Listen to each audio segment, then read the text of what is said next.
போதுமான இடம் கொடுக்கலன்னா நீங்க ஏன் நடத்துறீங்க? அந்த இடம் எங்களுக்கு பத்தாதுன்னா நீங்க நடத்த மாட்டேன்னு சொல்ல வேண்டியதானே? அதுக்கு உயர்நீதிமன்றத்தை போய் நீங்க அணுகி உரிய இடத்தை வாங்கி நீங்க நடத்த வேண்டியதானே? தள்ளி போட வேண்டியதானே? 4 நாள் ஒரு வாரம் தள்ளி போட வேண்டியதானே? உங்களுக்கு தெரியலையா எவ்வளவு பேர் அங்க ஆட்கள் திரள போறாங்கன்னு? அந்த இடத்துல உங்க ஆட்களுக்கு இடம் போதாதுன்னு சொன்னா நீங்க தானே முடிவு பண்ணணும். போலீஸ் வந்து கட்டாயப்படுத்தினாங்களா? கையெழுத்து வாங்கினாங்களா? ஒப்பந்தம் போட்டாங்களா? நாங்க இந்த இடத்துல கொடுக்குறோம், இதுல தான் நீங்க நடத்தி ஆகணும், 1 லட்சம் பேர் வந்தாலும் அங்கதான் நின்னாகும் அப்படின்னு காவல்துறை ஏதாவது கட்டாயப்படுத்தினாங்களா?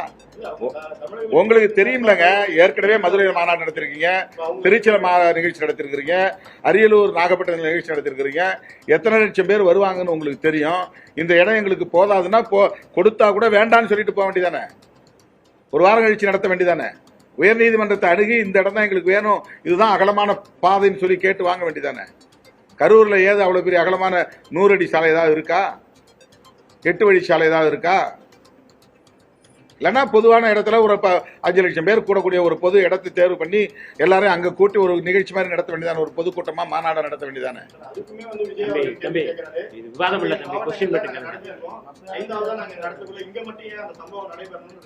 அந்த 4 இடமும் தமிழ்நாட்டுக்குள்ள தானே இருக்கு.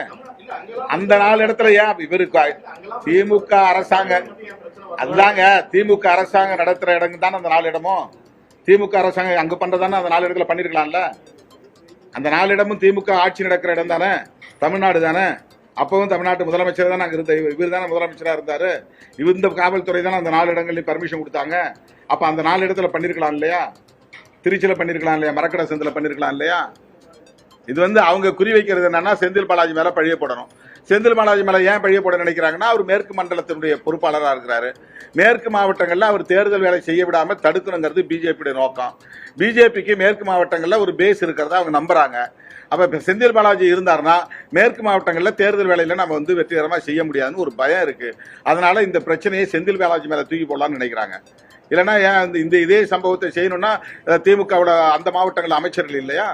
அந்த மாவட்டத்தில் இருக்கிற காவல்துறை திமுக அமைச்சர்கள் சொன்னா கேட்க மாட்டாங்களா? இந்த மாதிரி திரித்து பேசுறதுனால தான் நம்ம பதில் சொல்ல வேண்டியிருக்கு.